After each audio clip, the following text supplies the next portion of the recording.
here. So,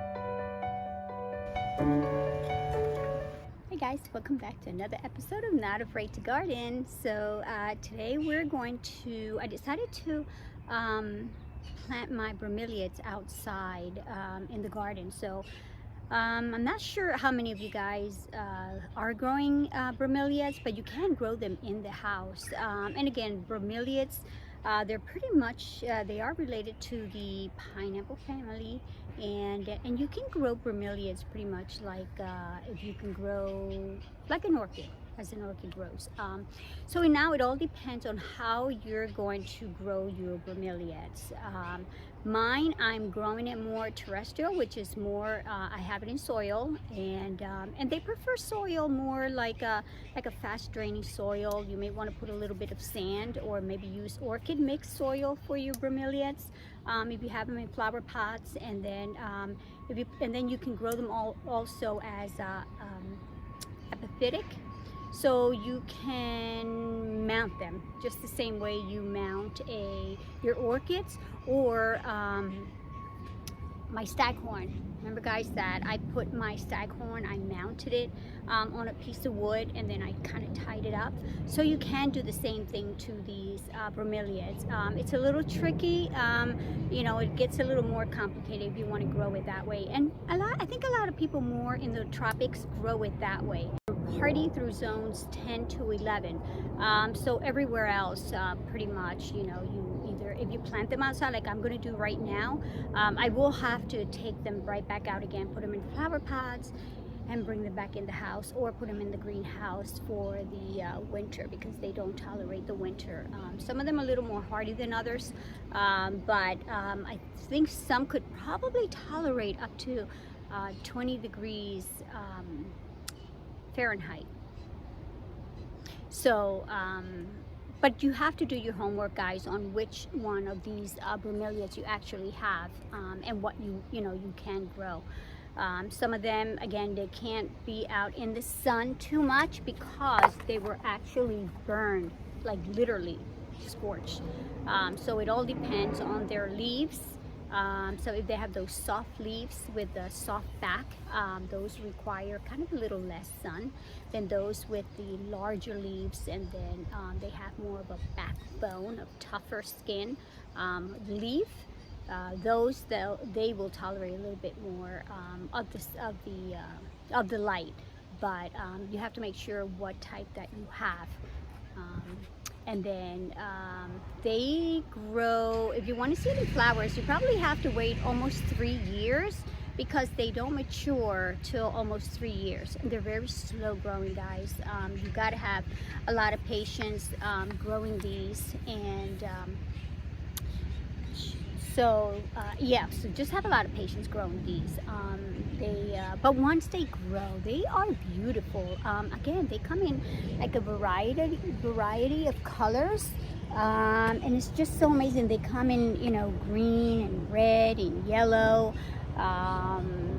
orange, and so these are like their flowers, and also their leaves. Some of these leaves are gorgeous, because again, some of them, they're more showy for their leaves versus their flowers, and they take a long time to flower, guys. They need the environment in order to flower.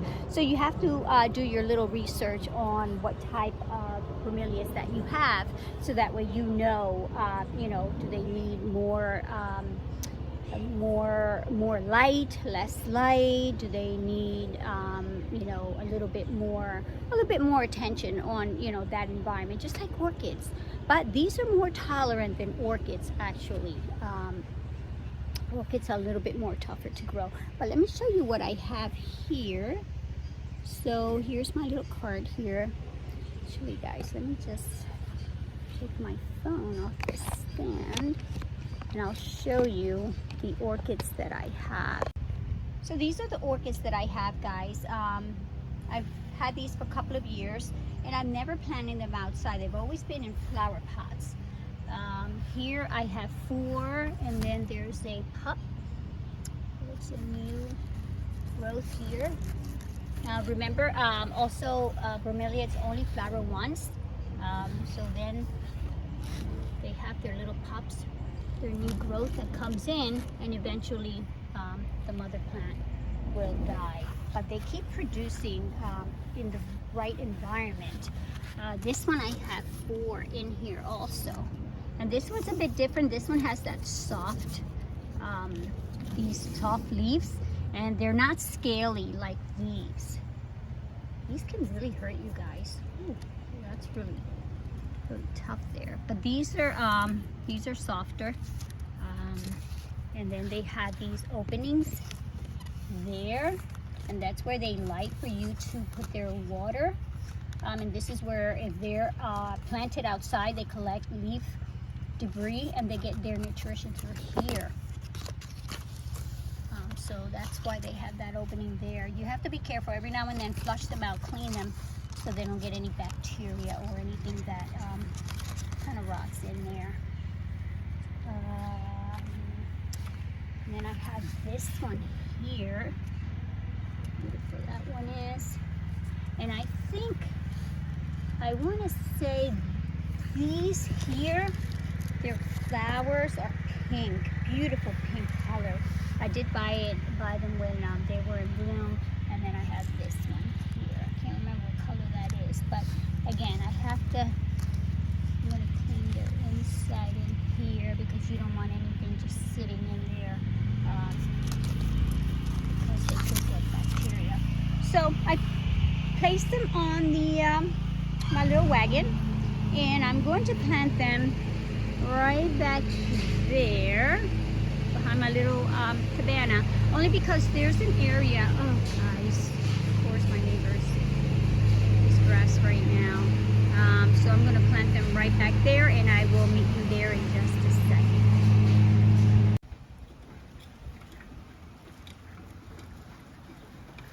Alright guys, so I have my little wagon here, and I have all the plants in there. And I do have to separate some of these because I don't want to plant them all together. Because I think what's going to happen is, because I'm planting them outside, they're going to grow, I think probably maybe a little quicker than inside because of the shade and the sun that they're getting. So I'm going to somehow squeeze in through here, and I'm going to plant them right in that center area here. So let me get the shovel, which is, I think I'm going to begin with this one. I can't remember what colors these are, but there are 4 here. They've never given me any little pups or any little babies at all. But I have a feeling once I plant them here, I think I'm going to get that. So I'm just going to separate all 4 of them, and then just plant them separate.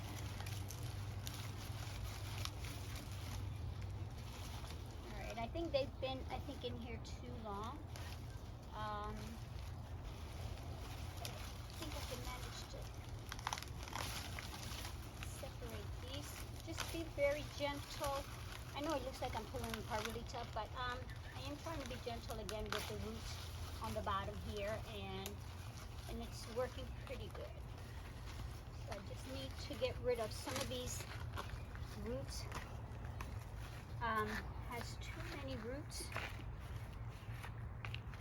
And then what I'm going to do is I'm going to plant them, I think just going around in like in a circle here, like in,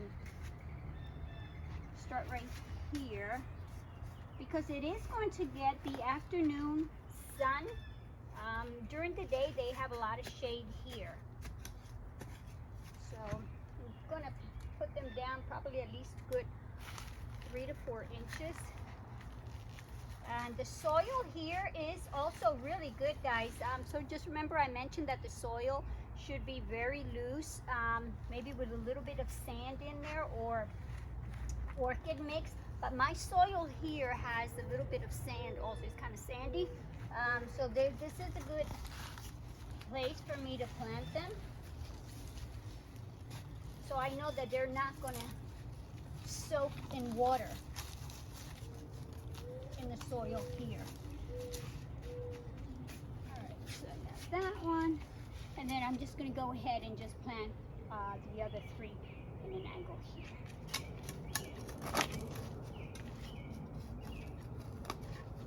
Okay. I've got cement here.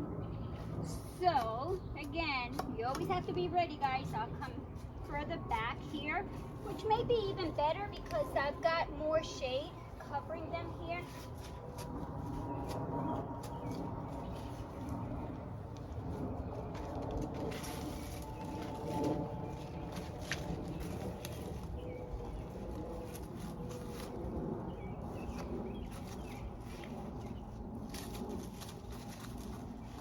Guys, these are not big feeders. You don't have to really fertilize these much.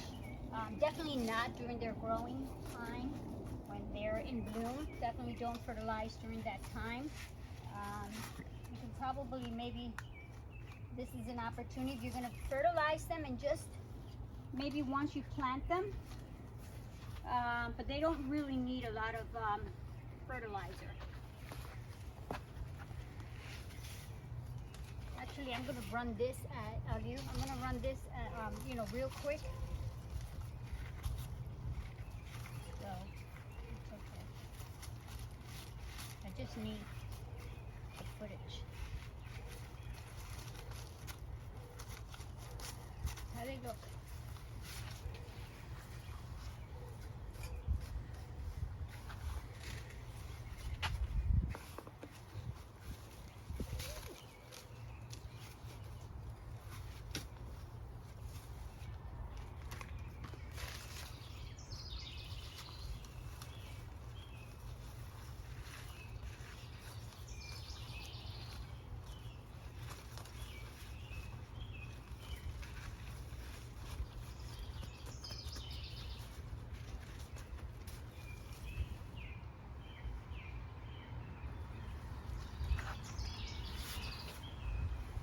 What do you guys think?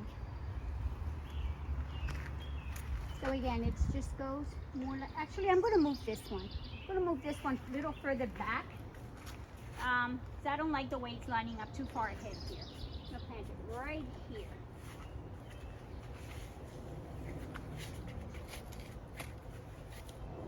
I do want them to kind of line up, so that's why I am moving it.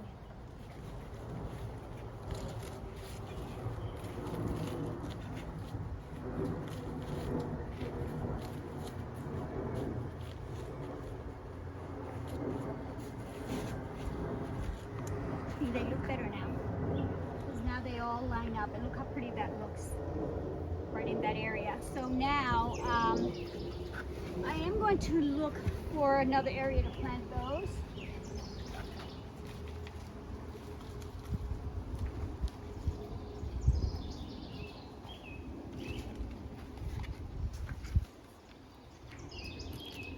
All right, so I'm going to find another spot to plant those, and then I'll start to plant them.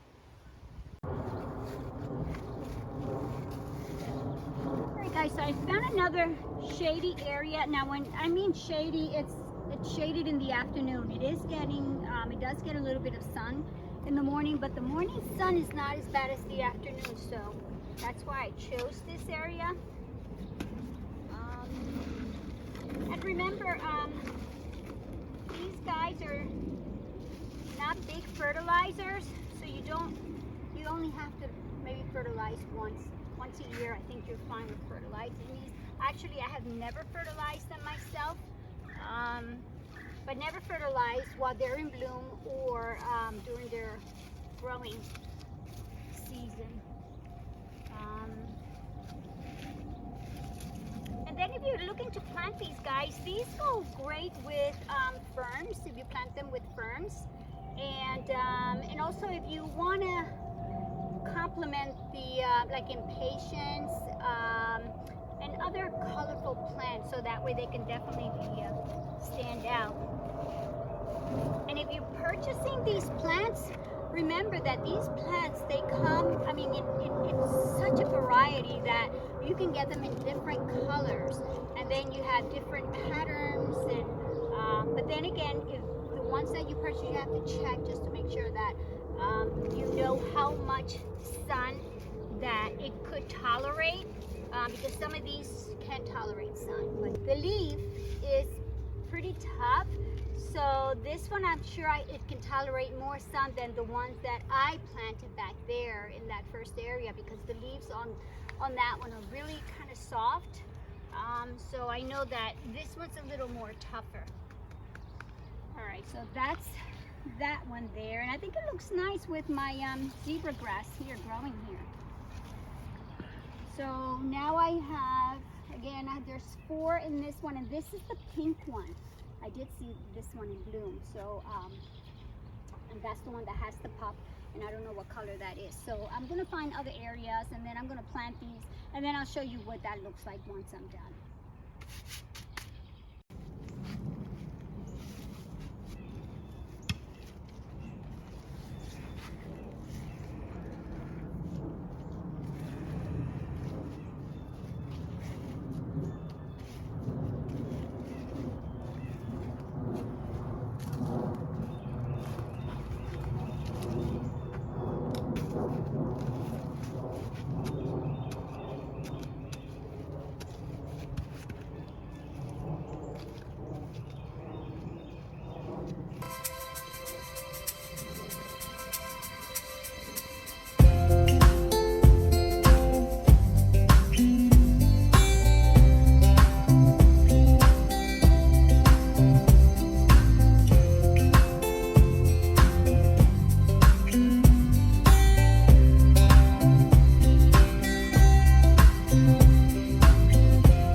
What do you think? So ended up that I had 5 in there instead of 4. So I did plant them just coming across here. So they are, I like the way they look, the hostas in front of it. So now I've got from a low ground plant to a higher ground plant. Then I've got my ferns back here, and my astilbe plants that are growing back here. And then I've got these like black-eyed Susans, sort of like yellow flowers back here. And then I'm growing my wisteria tree here. So this area is coming along really nice. And what's nice about it is that it gets a lot of shade. And then in between it gets a little bit of the sun actually earlier in the day. So it's definitely the best area. And this area here is also the soil. It's a little bit sandy, which is exactly what the bromeliads need. So they've been planted. I only have one. I'll find somewhere else to plant that. But guys, you can take your bromeliads outside for the summertime, and make sure that you take them out after frost, and then bring them in before frost. Put them in flower pots again, and then store them. You can, continue to grow them inside your house again. So these are also plants that you can enjoy outside throughout the whole summer. So hope you guys learned quite a bit about these bromeliads as indoor plants and outdoor plants. So I am going to enjoy them for the rest of the summer, and keep an eye on them. I am hoping that, I've got a trick for you guys also to make them bloom. So the trick is to actually, if you place them, put a plastic bag over them, and you put an apple in there, the ingredient that the apple has while it's deteriorating, it's the ingredient that they need actually for them to be able to bloom. So if you put a plastic over and cover that, put the apple in there with the bromeliad, you should be able to get one of these to bloom. I haven't tried it yet, but I am going to try it, and maybe I'll test that and I'll confirm with you guys just to let you know. So that's another little trick there with the bromeliads, to try to get them to bloom. because most of them, again, you have to reach the height of 3 years to mature in order for them to start to bloom. So always keep that in mind also. So thank you guys. Thank you for watching. Don't forget to subscribe. Don't forget to hit that notification button. And don't forget to like.